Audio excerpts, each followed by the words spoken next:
कर्नाटक के कोलार जिले की बंगारपेट तहसील। ये पूरा इलाका ग्रेनाइट और सोने की खदानों के लिए जाना जाता है। ऊंचे ऊंचे पथरीले पहाड़ों पर ग्रेनाइट की खदानें हैं। यहां से ग्रेनाइट दूर दूर तक सप्लाई किया जाता है।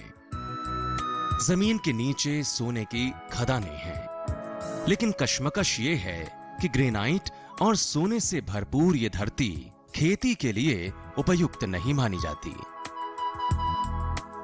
पथरीली जमीन और पानी की किल्लत की वजह से ये जमीन बंजर हो रही है। किसान दिन रात कड़ी मेहनत कर इस जमीन पर फसल उगाते हैं, लेकिन जीतोड़ मेहनत के बावजूद इन्हें मनचाहा मुनाफा नहीं मिल पाता। बंगारपेट से करीब 10 किलोमीटर दूर एक छोटा सा गांव है वेणुगोपालपुरा। इसी गांव के रहने वाले एक किसान हैं गंगाधर। ये भी दूसरे किसानों की तरह पहले पारंपरिक खेती किया करते थे और इनकी कहानी भी बाकी किसानों जैसी ही थी। लेकिन गंगाधर की अलग सोच ने इन्हें खास बना दिया। अब आलम यह है कि पूरे जिले में गंगाधर की तकनीक और मेहनत की मिसाल दी जाती है। 10 साल पहले गंगाधर एक मामूली बिजली मैकेनिक थे। इनके पास अपनी दुकान तक नहीं थी। खेती के काम से अलग जब भी इन्हें 2 पल फुर्सत के मिल जाते, ये अपने घर में ही बिजली के सामान को सुधारने में लग जाते। इससे इनका वक्त तो गुजरता ही, साथ ही घर में 2 पैसों की आमदनी भी हो जाती थी। गंगाधर के पास जमीन इतनी कम थी कि उस जमीन से इनके परिवार का गुजारा चल पाना भी मुमकिन नहीं था। गंगाधर को अपने पिता से महज 1.5 एकड़ जमीन मिली थी और बरसों से इस जमीन पर ये पारंपरिक खेती कर रहे थे। लेकिन गंगाधर ने हालात से समझौता करने के बजाय हमेशा उससे लोहा लिया और इनके इसी मिजाज ने इन्हें कामयाबी के शिखर तक पहुंचाया है।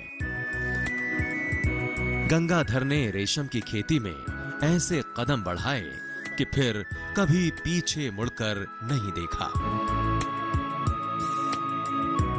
कुछ ही बरस में गंगाधर इलेक्ट्रिक मैकेनिक से एक संपन्न किसान बन गए। मैं शुरू से ही खेती करना चाहता था, लेकिन कम जमीन और पानी की कमी के कारण यह काम बहुत मुश्किल था। फिर मैंने साधारण खेती से अलग हटकर खेती करने की ठानी और अपनी जमीन में रेशम की खेती की शुरुआत की, जिसके लिए मैंने रेशम के नए पेड़ तैयार किए और आज इससे मुझे बहुत मुनाफा हो रहा है। रेशम की खेती में गंगाधर ने कामयाबी के नए आयाम हासिल किए हैं। गंगाधर न सिर्फ रेशम उगाते हैं, बल्कि इन्होंने रेशम बनाने के लिए एक प्रोसेसिंग यूनिट का निर्माण भी करवाया है। इसके लिए एक बड़ा हॉल बनवाया गया। हॉल के अंदर बांस और बल्लियों की मदद से 3 और 4 मंजिला बेड बनाए गए हैं। बांस और बल्लियों को रस्सियों से इतनी मजबूती के साथ बांधा गया है ताकि ये गिरे ना। इस हॉल में हवा के संचार के लिए जगह जगह खिड़कियां बनाई गई हैं, क्योंकि बाहरी कीड़े मकोड़े रेशम के कीड़ों को नुकसान पहुंचा सकते हैं। गांव के दूसरे किसान भी गंगाधर की सूझबूझ की मिसाल देते हैं।